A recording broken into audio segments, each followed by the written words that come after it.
Engineers अड्डा का अगर मैं टेक्निकल सब्जेक्ट्स के बारे में बात करूँ सर, तो बीएमसी और एनवायरनमेंट का सर मैंने आपसे ये लेक्चर्स कुछ यूट्यूब पे पढ़े थे सर। काफ़ी हेल्पफुल रहा सर। एक इनसाइट जो है, जो चीज़ों को याद करने में भी हेल्प किया सर मुझे काफ़ी। और लास्ट टाइम में ऐसा लग रहा था कि चीज़ें कवर नहीं हो पाएँगी, लेकिन मैंने जब बीएमसी आपसे किया तो काफ़ी अच्छा कवर हुआ वो। अच्छा, अभी आप जैसे एक पीएसयूज़ में डिप्टी मैनेजर हैं, तो आपके दिमाग में ये कैसे आया कि मुझे गवर्नमेंट जॉब निकालना है? मतलब वो भी तो एक सैटिस्फैक्टरी जॉब है। यस। फिर इधर की ओर कैसे मूव ऑन किए? चाहते हैं सर, अगर उस चीज़ को करना चाहते हैं तो उसके लिए त्याग करना ज़रूरी होगा।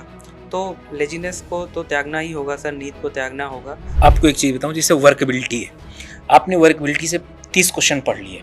केवल क्वेश्चन आपने पढ़ा, कॉन्सेप्ट नहीं पढ़ा। लेकिन मेरा ऐसा मानना है कि सेम क्वेश्चन तो मिलेंगे नहीं, क्योंकि आजकल एग्जाम पैटर्न एकदम चेंज हो रहा है। एग्जाम में क्वेश्चन लेवल चेंज हो रहा है। अगर आप वही जगह पर कॉन्सेप्ट पढ़ लीजिए, पूरी वर्कबिलिटी का कॉन्सेप्ट पढ़ लीजिए, तो उससे कम से कम 100-200 नहीं, 300-400 क्वेश्चन जनरेट हो जाएंगे। एग्जाम्पल बताऊँ, किसी भी मूवी का अगर आपने बेस जान लिया, उसके बाद मूवी देखिए क्या मजा आता है।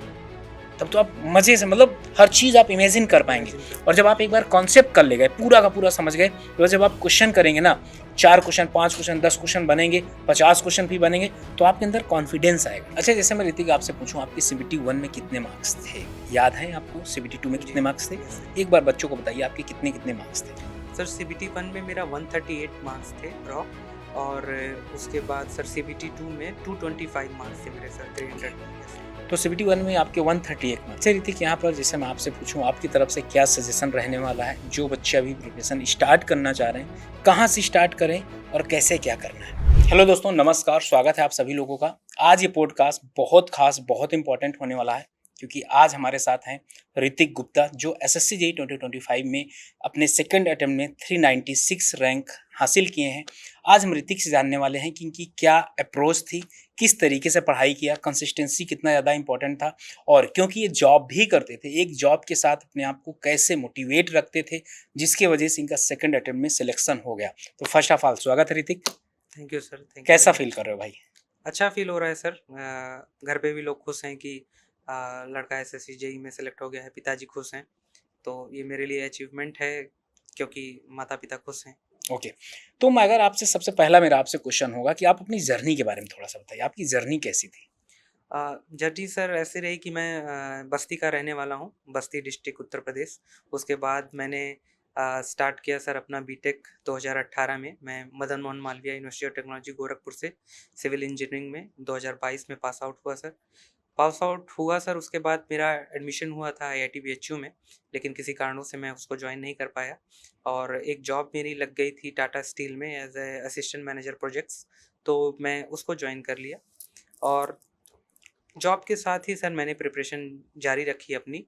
और उसके बाद मैंने एक अटेम्प्ट मैंने गेट एसएससी जेईई का पिछली बार वाला 2024 वाला मैंने जॉब के साथ दिया था। कुछ कारणों से कुछ मार्क्स से वहाँ पे नहीं रह गया, फिर मैंने चीज़ों को और इम्प्रोवाइज़ किया। फिर वहाँ से मेरा एक एग्ज़ाम क्रैक हुआ सर, एक पीएसयू नवरत्ना पीएसयू में। तो उसमें मैं एक डिप्टी मैनेजर प्रोजेक्ट्स के पोस्ट पे गया, और अभी मैं वहीं पे कार्यरत हूँ। उसके बाद हालाँकि उस टेन्योर में मैंने एसएससी जेईई का भी फॉर्म भरा था, तो मैंने इसको कंटिन्यू रखा। और मैंने इस बार एसएससी जेईई 2025 में मुझे ये एमईएस ब्रांच मिला है सर। इसको भी मैंने अभी फ्लोट किया है सर, देखते हैं फाइनल जो आपका जो राउंड ऑफ एलोकेशन होगा हम्म। उसमें मुझे क्या ब्रांच मिलती है।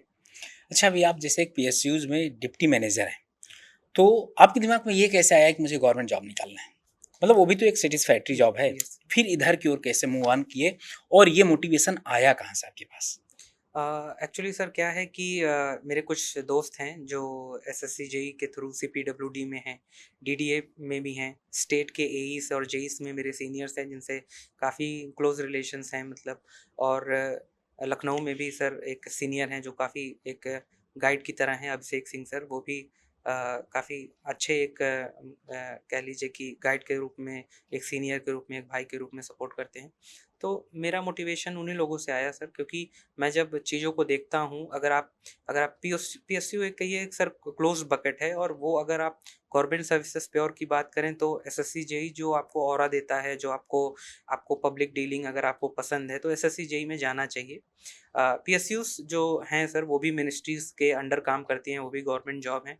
इवन, लेकिन जो ये मौका, जो आप अपना कोर इस्तेमाल करने का जो मौका मिलता है आप सिविल इंजीनियरिंग को, वो आपको एसएससी जेई के सीपीडब्ल्यूडी में, एमईएस में, बीआरओ में, सेंट्रल वाटर कमीशन में, ये आपको काफ़ी हद तक एक रेपुटेशन भी देता है सर, एक रेस्पेक्ट देता है और एक सेल्फ सेटिस्फैक्शन देता है सर कि आप जो पढ़ाई करते हैं और फिर आप डायरेक्ट गवर्नमेंट सर्विसेज में जा करके डायरेक्ट आप देश की सेवा में इन्वॉल्व होते हैं, तो ये काफ़ी एक मेरे लिए एक काफ़ी रिस्पेक्ट की बात है और मेरे घर वाले भी यही चाहते थे, तो मैं इस चीज़ को परस्यू कर रहा हूँ।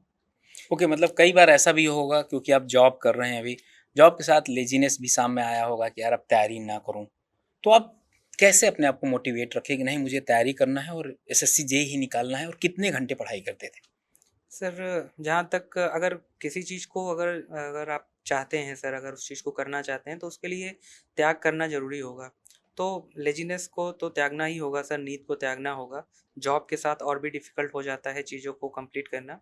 तो ऐसा मेरे साथ रहा कि मैं जॉब के बाद की जो टाइम मिलती थी तो मैं आता था, उसके बाद सर मैं करीबन सो जाया करता था। उसके बाद मैं फिर डिनर करता था, उसके बाद फिर एक वॉक करके फिर मैं पढ़ाई अपना चालू करता था।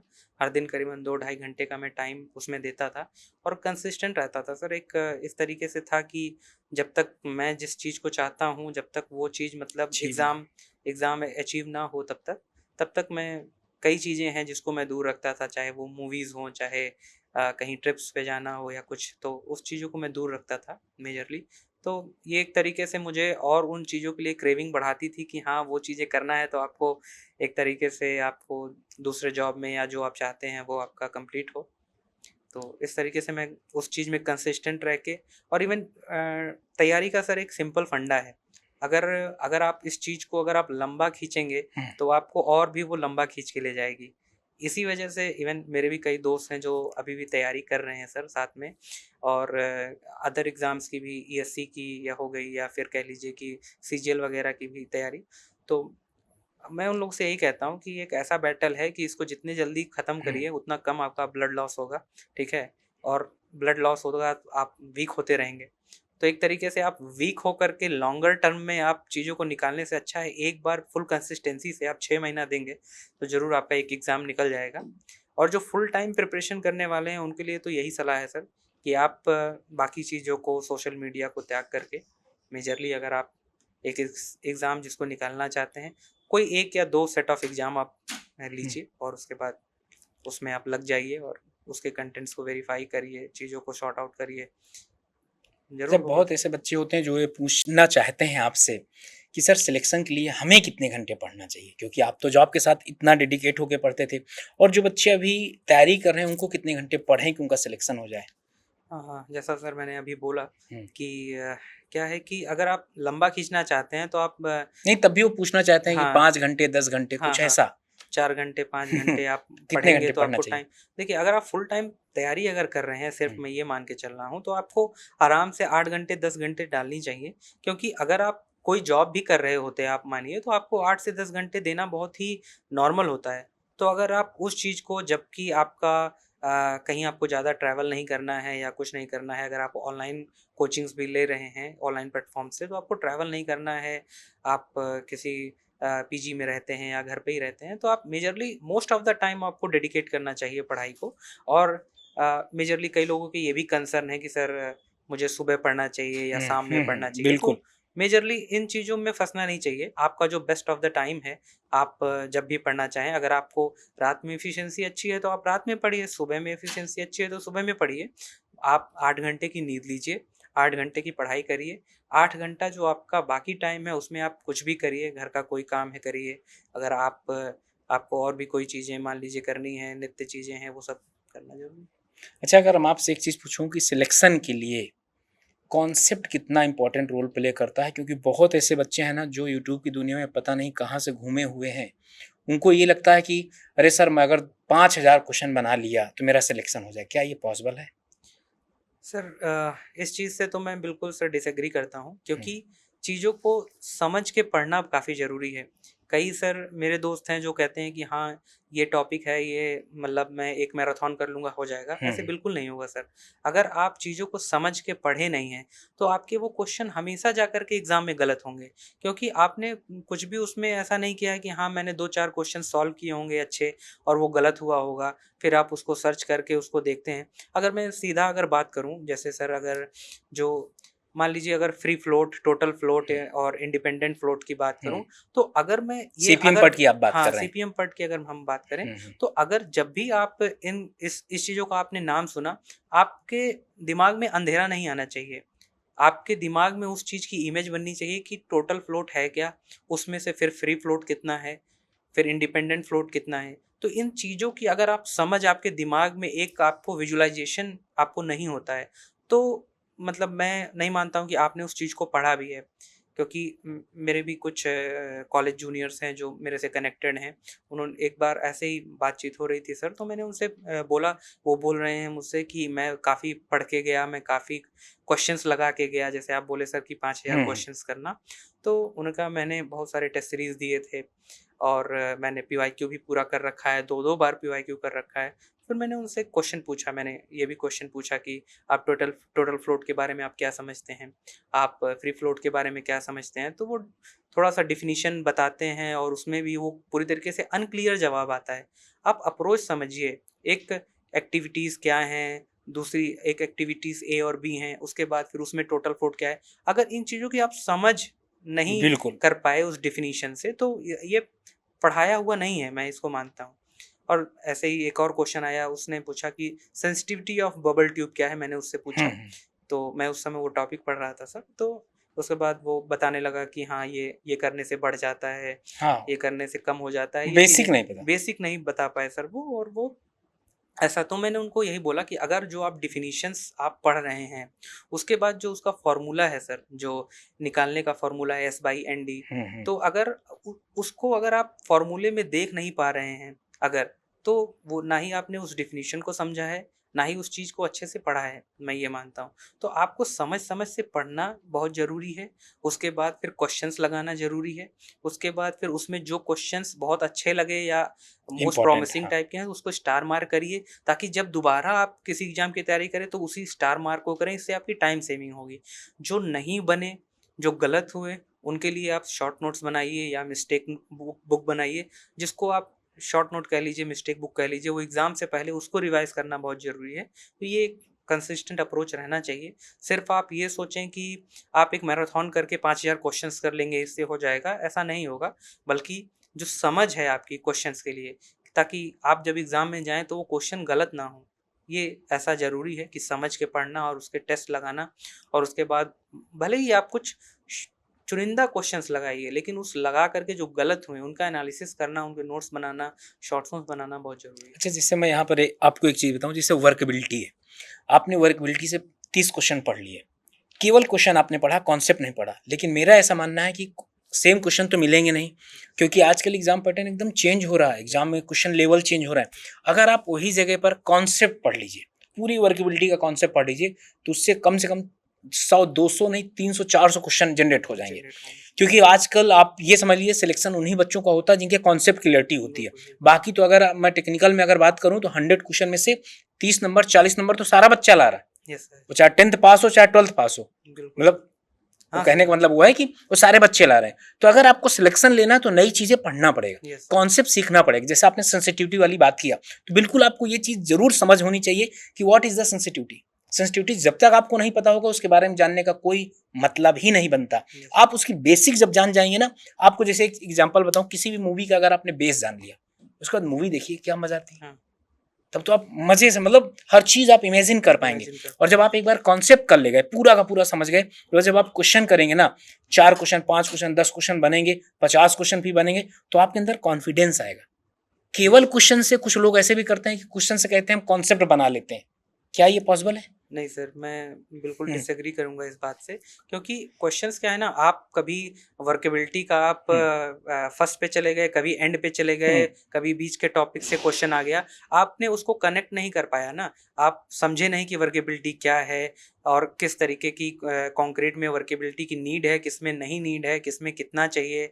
फिर स्लम टेस्ट किसके लिए है, वीबी टेस्ट किसके लिए है, और के फैक्टर हाँ, किसके के लिए? फैक्टर किसके लिए है। अगर आप उस चीज़ को क्रोनोलॉजिकली पढ़ेंगे नहीं, अगर आप अगर आप मैं ये कहूँगा कि इस समय तो सर कंटेंट इतना अवेलेबल है, चाहे वो बहुत ज़्यादा। फ्री यूट्यूब चैनल्स हों या इवन कह लीजिए कि कोर्सेज़ भी जो अवेलेबल हैं इस समय, अगर आप उसी चीज़ को अगर आप अच्छे से करते हैं, अगर आपके पास नहीं टाइम है नोट्स बनाने का या पूरी तरीके से कहीं जा करके रह करके कोचिंग करने का, तो आप वही यूट्यूब टीचर्स को पढ़ रहे हैं और उससे अगर आप एक नोट्स बना ले रहे हैं, समझ डेवलप कर रहे हैं, उसके बाद आप क्वेश्चंस लगाइए। मान लीजिए आप सिर्फ पीवाईक्यू लगा रहे हैं सर, पीवाईक्यू से आपको जो नहीं बने उसको आपने फिर से आपने सॉर्ट आउट किया, फिर आप गए अपने फिर उस नोट्स को खोला, आपने उस चीज़ को रिवीजन किया। आजकल तो अगर हाँ, मैं ऋतिक बोलूँ तो यूट्यूब में सारा कुछ अवेलेबल है। हाँ, ठीक, आपके पास थोड़ा-सा समझ होनी चाहिए। आप पूरा कॉन्सेप्ट एक बार पढ़ लीजिए। कॉन्सेप्ट भी यूट्यूब में पूरा सीक्वेंस में नहीं मिलेगा, लेकिन मेहनत करनी हाँ, पड़ेगी, मिल जाएगा। यस, अगर आपके पास जज़्बा है, टाइम है, तो आप यूट्यूब से पूरा फ्री ऑफ कॉस्ट पढ़ लीजिए और क्वेश्चन प्रैक्टिस तो सारे लोग करवा रहे हैं। यस, आप जाइए वहाँ से करिए, सिलेक्शन बिल्कुल 100% होगा। बिल्कुल, लेकिन सही गाइडेंस में करेंगे तभी सिलेक्शन होगा। अगर आप ये चाह रहे हो कि 4-5 चैनलों में हर चीज़ थोड़ा-थोड़ा पढ़ रहे हो, तो उससे सिलेक्शन नहीं होगा यस, और ऐसे में इनको 3-4 साल लग जाएगा समझने में। जी, और अगर आप कहीं एनरोल भी कर रहे हैं, तो बहुत ज़्यादा किसी कोर्स का कॉस्ट भी नहीं कि आप बियर नहीं कर सकते। यस, सारे लोग कर सकते हैं। तो आपके पास ये बैकबोन होनी चाहिए। अच्छा, कुछ बच्चों का ये भी सवाल आता है कि जैसे सिविल इंजीनियरिंग में चूँकि सब्जेक्ट भी बहुत बड़े-बड़े हैं, नंबर ऑफ सब्जेक्ट भी बहुत ज़्यादा है, तो भूल जाते हैं बच्चे। तो उनके लिए क्या कोई दवा-दुवा कुछ जिससे चीज़ें भूलें नहीं? Yes sir. एक्चुअली क्या है कि रिवीजन इसमें बहुत बड़ा रोल प्ले करता है। अगर आप अपने पढ़ाई का 1/3 टाइम अगर आप डेली हुँ, जब भी आप स्टार्ट करें पढ़ना, तो पहले रिवीजन से स्टार्ट करें। ये एक अपना-अपना थंबनेल है, अगर कोई बनाना चाहता है तो इसको बना ले, क्योंकि उससे मुझे फ़ायदा हुआ है, हुँ, तो मैं आपको बोल रहा हूँ। अगर आप 1/3 टाइम अगर आप रिवीजन को देंगे, हुँ, तो जो आपका पढ़ा हुआ है वो कभी लॉस नहीं होगा। आपने कहीं टाइम इन्वेस्ट किया था, टाइम सबसे ज़्यादा कीमती है सर। चीज़ें आप पढ़ेंगे, लेक्चर 2 आप पढ़ेंगे, लेक्चर 1 भूल जाएँगे, तो लेक्चर 1 में जो टाइम आपने डाला, वो आपका कोई बेनिफिट नहीं किया, उसी तरीके से आगे भी करता रहेगा। तो अगर आप रिवीजन करते हैं, अगर 1/3 टाइम अपना रिवीजन में डालते हैं और उसके बाद क्वेश्चन्स उस पे करते हैं, तो इस तरीके से ये तरीके से सर आपकी समझ भी अच्छा डेवलप करेगा, चीज़ें रिटेन रहेंगी, तो इस तरीके से सर लगातार वो भूलने वाली प्रक्रिया सर ओके। हट जाएगी। अच्छा, जैसे मैं ऋतिक आपसे पूछूँ, आपके सीबीटी 1 में कितने मार्क्स थे? याद हैं आपको सीबीटी 2 में जी, कितने मार्क्स थे? Yes sir. एक बार बच्चों को बताइए आपके कितने-कितने मार्क्स थे? सर सीबीटी 1 में मेरा 138 मार्क्स थे रॉ, और उसके बाद सर सीबीटी 2 में 225 मार्क्स थे मेरे सर, ओके। 300 में। यस, तो सीबीटी 1 में आपके 138 मार्क्स थे। यस सर, आपको पता है टेक्निकल में कितने थे, नॉन टेक्निकल में कितने थे? Yes sir. टेक्निकल में मेरे सर 86 थे उसमें। कितने अटेम्प्ट किए थे आपने? याद है? मैंने sir around sir 93 questions attempt किए तो थे। मतलब इतनी अच्छी एक्यूरेसी, मतलब कैसे? Sir even sir technical exams मैंने काफ़ी सारे सर इस टेन्योर में दिए थे, और उस समय क्या कहते हैं कि सर उससे पहले भी मेरे 2-3 एग्ज़ाम हुए थे, तो मैं काफ़ी उस समय प्रिपेयर्ड था टेक्निकल की चीज़ों को लेकर के। इवन नॉन टेक ही मेरा थोड़ा पार्ट ऐसा था जो मेरा मैंने उस पे थोड़ा कम फ़ोकस किया, क्योंकि उसमें रिटर्न ऑन इन्वेस्टमेंट थोड़ा मुझे कम लगा। हुँ, तो मैंने टेक्निकल को ही बेस बनाया सर मेजरली, तो टेक्निकल मेरा मतलब लगातार 1 साल 2 साल से टाइम देते-देते काफ़ी रिफ़ाइन हो गया था, तो मेरे ये एक्यूरेसी सर मेरी अचीव हुई। और इवन सर जो यूपीएई का भी एग्ज़ाम दिया मैंने बीच में, बीपीएससी एई का भी एग्ज़ाम दिया, तो ऑब्जेक्टिव एग्ज़ाम्स इतने हो गए थे सर, जिससे मेरा काफ़ी जो एरर वाला पार्ट था वो मेरा कम होता गया। मैंने यही अप्रोच अपनाई थी कि जो क्वेश्चंस गलत होंगे, उस पर मैं काम अपना करूँगा और उसके शॉर्ट्स नोट्स बनाऊँगा सर। और मैं अगर आप ऐसा हो सकता है सब्जेक्ट वाइज़ अगर आप एरर बुक बना सकें, एक एक कॉपी को सर आप 4 भाग में बाँट दीजिए, 3 कॉपियाँ आपकी बनेंगी। इस तरीके से आप एरर बुक इस तरीके से आप ऐसे कर लीजिए, स्ट्रक्चर्स की एक कॉपी बना लीजिए, हुँ, स्टील ले लीजिए, उसमें स्ट्रक्चरल एनालिसिस, सोम ले लीजिए, सोम ले लिए, आरसीसी ले लीजिए, आरसीसी लिए। उसकी एक कॉपी बना लीजिए। एक आप एनवायरनमेंट एंड फ्लूइड्स की बना लीजिए, हुँ, एक ट्रांसपोर्टेशन और रेलवे, रेलवे। हुँ, एयरपोर्ट और हुँ, बाकी चीज़ें हुँ, कर लीजिए। बीएमसी उसमें ही कर लीजिए, क्योंकि जो हाईवे हो गया, एयरपोर्ट है, हुँ, काफ़ी छोटे-छोटे टैप हुँ, चैप्टर्स हैं। हुँ। तो इस तरीके से 3 आप बाइफरकेट रखिए, उसमें शॉर्ट उस तरीके से उस चीज़ों को शॉर्ट नोट्स की तरीके से ट्रीट करिए, और अच्छा, आपकी आपने किस तरीके से मैनेज किया? रीज़निंग के लिए बच्चों को क्या गाइडेंस रहेगा? रीज़निंग में आपके कितने मार्क्स थे? रीजनिंग जितने मेरे नॉन-टेक में रहे हैं सर, शायद मेरे पूरे रीजनिंग में ही थे मेजरली। आई थिंक 46 या 44 नंबर मेरे रीजनिंग में थे सर। हुँ, तो रीजनिंग का ऐसा है सर, मैंने एक उसमें ये था कि मेरी रीजनिंग अच्छी थी सर थोड़ा। हुँ, तो मैंने गेट के लिए भी प्रिपरेशन पहले की थी, तो रीजनिंग क्वांट जो था वो मेरा अच्छा था। तो उसमें ऐसा करना होगा कि मेजरली आप पहले, अगर आपको पहले आप सिलेबस देख लीजिए, चाहे वो सिलेबस देखने के लिए मैंने ये किया था, मेरी अच्छी थी सर थोड़ी रीजनिंग, हुँ, तो हुँ, मैंने पूरी पढ़ाई नहीं की मैंने लेक्चर से। मैंने क्या किया कि मैंने एक मैराथन देखा। ये मैं सिर्फ ये रीजनिंग के लिए बोल रहा हूँ क्योंकि वो हुँ, मैंने पढ़ा हुआ था। आप हुँ। टेक्निकल सब्जेक्ट्स में मैराथन के जरिए नहीं जा सकते। तो मैंने बस मैराथन इसलिए किया क्योंकि मुझे वो बाउंड्रीज पता चल जाए, किस एरिया में एसएससी रेंज जेई कितना है? रेंज कितना है जिसमें एसएससी क्वेश्चंस पूछता है। तो मैंने उस चीज़ को मैराथन के ज़रिए उस चीज़ों को हाइलाइट किया कि इन चीज़ों से क्वेश्चंस ज़्यादा हैं, अच्छे क्वेश्चंस हैं, टफ हैं, मॉडरेट हैं, इस तरीके से। फिर मैंने उसके टेस्ट देने चालू किए सर। मैंने उसके जो पीवाईक्यू थे मेजरली वो लगाए, और उसको लगाते-लगाते कुछ आपको जैसे बीच में आप कुछ आप खुद ही ट्रिक्स मिलेंगी आपको सॉल्यूशंस जब आप देखेंगे जो क्वेश्चंस गलत हुए, तो उसको मैंने बुलेट पॉइंट्स करके लिख लिया कि हाँ, इस तरीके से जाएँगे। जैसे वो एबीसीडी के ऑर्डर हो हुँ, गए, हुँ, या हुँ, फिर हुँ। आप जो वेन डायग्राम बेस्ड बहुत सारे क्वेश्चंस आते हैं, तो आपको लिखना पड़ेगा। आप अपने लैंग्वेज में बिल्कुल सिंपल लिखिए, बिल्कुल आपको ज़रूरी नहीं है अब वो चीज़ें आपकी रिफाइन होंगी। आप अपने लैंग्वेज में लिखिए कि हाँ, ये चीज़ मैंने किया था, ये गलत हुई थी, इस चीज़ को ऐसे ना करके ऐसे करूँगा तो मेरा समय बचेगा। एसएससी जेईई में या आरआरबी जेईई में सर, समय भी बहुत बड़ा फैक्टर है सर। एक तरीके से अगर आप देखें तो समय बचाना भी बहुत ज़रूरी है। तो आपके जो टेस्ट लगाने का प्रक्रिया होना चाहिए, इससे आप ये भी देखें कि आप कितने टाइम में लगा ले रहे हैं। आपका जो 30 मिनट, 35, 40 मिनट्स में आपका जो रीज़निंग होना चाहिए वो कंप्लीट होना चाहिए। बाकी जो 20 मिनट होगा उसमें आप पचासों क्वेश्चन आप जीएस का देख पाएँगे एक बार और आराम से। लगा अच्छा पाएँगे। आपके जीएस में कितने मार्क्स थे? जीएस में मेरे मार्क्स बहुत कम थे सर। इवन कितने? जनरल साइंस वगैरह ही मेरा अच्छा हुआ था। उसमें मैंने बहुत कम अटेम्प्ट भी किया था सर। मैंने करीबन अराउंड मुझे लग रहा है ओके। मैंने 17-18 क्वेश्चन्स उसमें अच्छा अटेम्प्ट ओके। किए, और उसमें से करीबन मेरा 8 या 9 क्वेश्चन शायद सही रहा होगा जीएस, क्योंकि मैंने सर करंट अफेयर्स कुछ टाइम नहीं किया था। अगर मैं उस चीज़ को कर लेता इवन। अगर मैं अभी आपको मौका दूँ अगर हाँ। आप, तो आप उसको कैसे इम्प्रूव करेंगे? मैं इम्प्रूव यही करता सर कि मैं करंट अफेयर्स का जैसे पिंकी मैम है, या हुँ, और भी क्लासेस कई हैं जो डेली करंट अफेयर्स एग्ज़ाम के दौरान लाते हैं। तो उसका मैं सर लगातार मैं उस करंट अफेयर्स के वीडियोज़ को, क्योंकि पीडीएफ भी प्रोवाइड कर देते हैं क्वेश्चंस का, तो मैं उसको एटलीस्ट एक बार देख करके चीज़ों को जाता, ताकि मेरे माइंड में अगर वो हिट करे चीज़ें। क्योंकि मोस्ट आस्क्ड या मोस्ट पॉसिबल क्वेश्चंस ही उस समय सर करंट अफेयर्स या जीएस के एजुकेटर्स देते हैं। तो अगर मैं उसको पढ़ के जाता तो मेरा ये जीएस इम्प्रूव हो सकता था। अच्छा मेरे हिसाब से कि अगर आपके करंट अफेयर में मुश्किल से 10-15 क्वेश्चन और सही हो जाते, तो आप सीपीडब्ल्यूडी आपको मिल सकता हाँ, था। बिल्कुल सर। इवन जो लास्ट एलोकेशन है सर, वो भी करीबन 300 रैंक के पास करीबन हुई है। तो हो सकता था इवन 2 नंबर 3 नंबर्स का होता। क्योंकि सर मेरे टोटल 363 मार्क्स थे, टोटल जो रॉ मार्क्स थे, लेकिन उसके बाद एमटीए की वजह से शायद कुछ मेरा, क्योंकि मेरे मेंस में अच्छे थे और मेंस में ऑब्जेक्शन काफ़ी हाँ, ज़्यादा हाँ, हुए, तो काफ़ी मुझे ज़्यादा। शायद उसके फ़ायदा नहीं हुआ, लेकिन hmm, it's okay, I have been allotted MES. Okay. हाँ। कोई नहीं, आगे और फ्यूचर आगे का फ्यूचर का डेस्टिनेशन कहाँ देखते हैं आप? आपके लिए यही स्टैग्नेशन पॉइंट है कि आगे भी है ये आप सोच रहे हैं?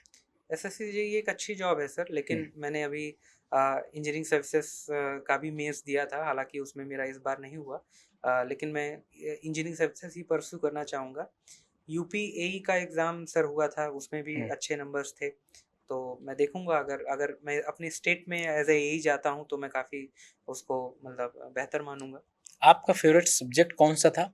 और कौन से एक ऐसा सब्जेक्ट जिससे आपको सबसे ज़्यादा डर लगा? सर मेरा जो फ़ेवरेट सब्जेक्ट था वो आरसीसी था सर हुँ, करीबन, और सबसे ज़्यादा डर मुझे स्टील स्ट्रक्चर से ही लगता था। और तो वही मैं मेंस में आ गए थे। मेंस में तो बहुत, कैसे हाँ, मैनेज किए थे तो उसको? सर इसी वजह से मैंने मेरा जो ये पर्टिकुलर चीज़ था, मैंने पहले भी ये चीज़ बताई है, मतलब और हुँ, इवन लोगों से जब डिस्कशन होता है तो ये बात होता है कि जो चीज़ें अगर आपकी जो कमज़ोर हैं उसको उसको पढ़ना, उसको समय देना काफ़ी ज़रूरी है। तो मैं मेंस में सर मेजरली बाकी क्वेश्चंस सर करीबन हो रहे थे, बन रहे थे सर, लेकिन जो स्टील स्ट्रक्चर्स था उसमें सर थोड़ा-सा लैग होता था, अगर थोड़े से न्यूमेरिकल क्वेश्चन, तो मैं उस चीज़ों को ही सर एग्ज़ाम से पहले स्टील स्ट्रक्चर्स को, स्ट्रक्चरल एनालिसिस को काफ़ी टाइम दे रहा था, और उस पे रिवीजन जैसा हुआ, फ़ॉर्मूले सर सारे याद करना, या जो उसके कोडल प्रोविजंस हैं, या मिनिमम पिच डिस्टेंस, या स्लेंडरनेस रेशियो हो गया, या कॉलम्स में भी जो फ़ॉर्मूले हैं कैपेसिटी वगैरह के, वो चीज़ें सर मुझे याद थी। तो ये इस तरीके से सॉर्ट आउट हुआ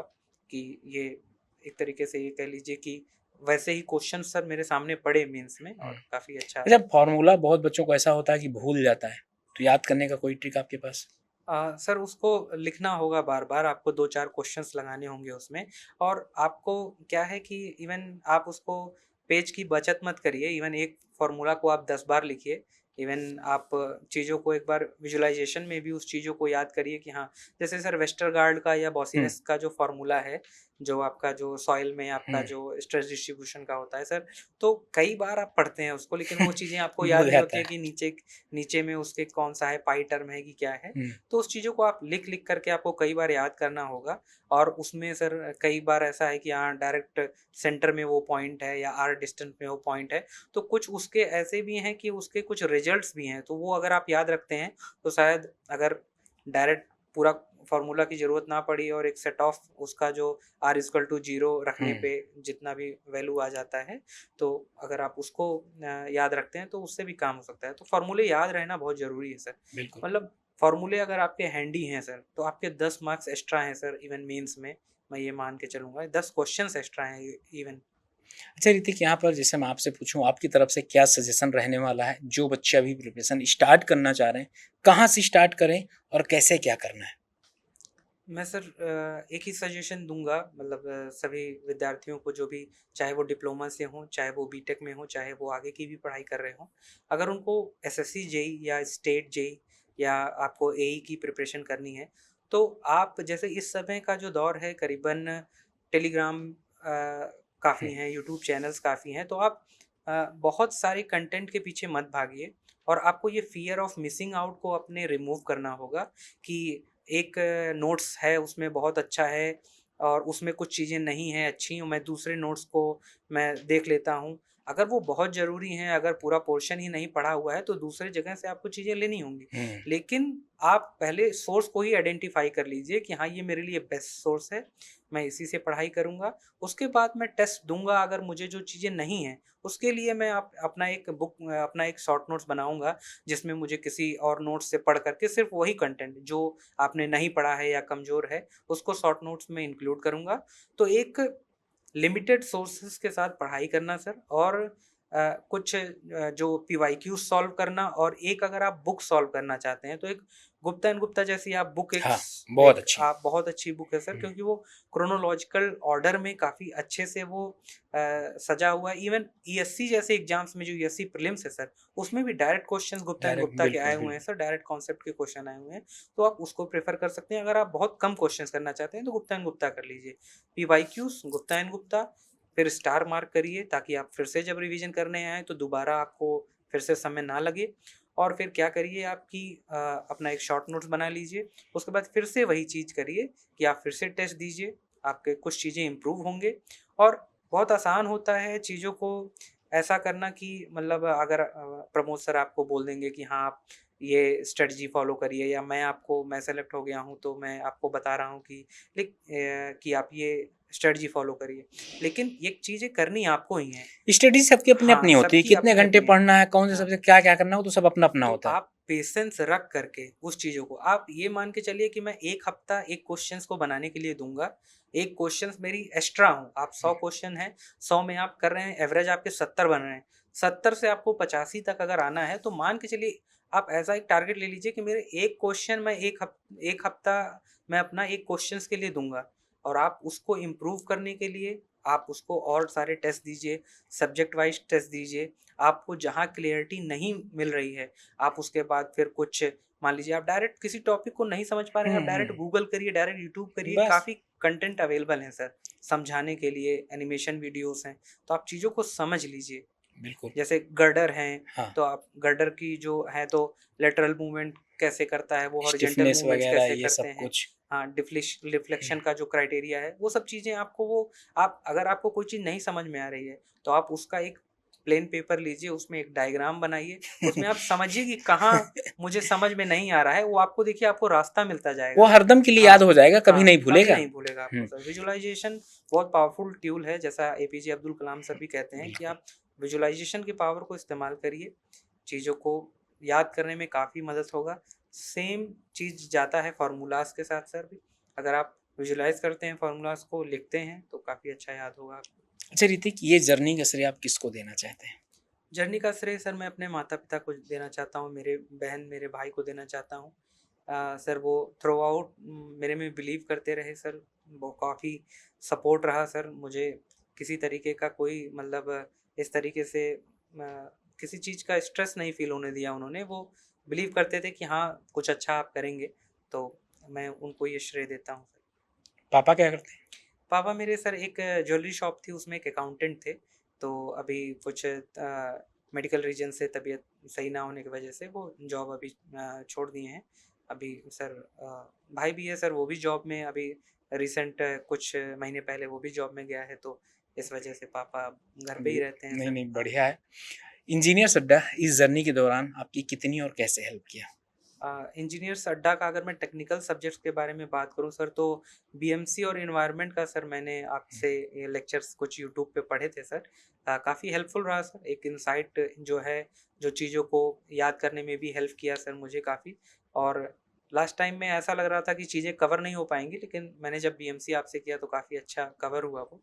उसके बाद सर अगर मैं जीएस जीके की बात करूँ, तो मैंने पिंकी मैम का जो है हुँ। उसका मैंने कुछ लेक्चर्स देखे थे, काफ़ी ज़्यादा कंप्लीट नहीं कर पाया, लेकिन मैंने उनके लेक्चर्स प्रेफ़र किए थे, तो काफ़ी एक क्लोज़ बकेट ऑफ कंटेंट है जो अच्छा है सर इंजीनियर्स अड्डा का, ये चीज़ ओके। है। थैंक यू ऋतिक, आप आए बच्चों को बहुत अच्छे तरीके से गाइड किए। बच्चों मैं बता दूँ आपने इस पॉडकास्ट से बहुत कुछ सीखा होगा। आपने बीच-बीच में कॉन्सेप्ट की भी बातें देखी होंगी, किस तरीके से क्लियर करना, सारा कुछ देख लीजिए, सीख लीजिए क्योंकि अब नंबर आपका है। बहुत अच्छे तरीके से पढ़ाई करिए क्योंकि अभी आपकी वैकेंसी आने वाली है। इस बार आप सभी लोगों को सिलेक्शन लेना है। ये पॉडकास्ट कैसा लगा ज़रूर बताइएगा कमेंट सेक्शन में। बने रहें इंजीनियर्स अड्डा के साथ। Okay, bye bye and thank you. Best wishes. Thank you thank you sir. Hrithik.